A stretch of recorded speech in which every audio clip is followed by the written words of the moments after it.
Hello, guten Abend zusammen.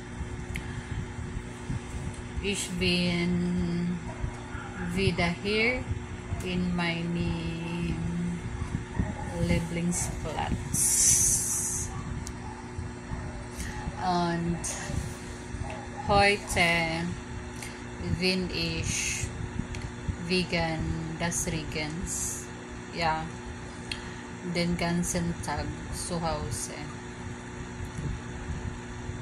So, Leute, heute Abend ich habe für meine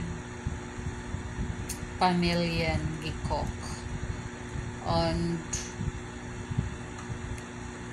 habe ich Macaroni Sophie.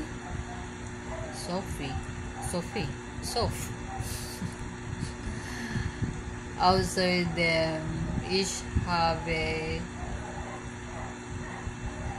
ein Brathähnchen für die beiden Kinder, für meine Kinder. Meine Tochter gekocht. Meine Tochter gemacht. Oder? Und bis morgen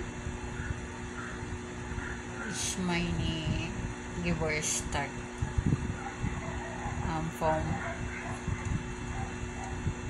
vom 21. Mai bin ich 40 morgen 40 Jahre alt tomorrow. Yeah, bis morgen. Also, meine Familie gehe ich in der Kirche mit meiner Tochter bis morgen. Ja. Schlaf gut. Ciao, ciao.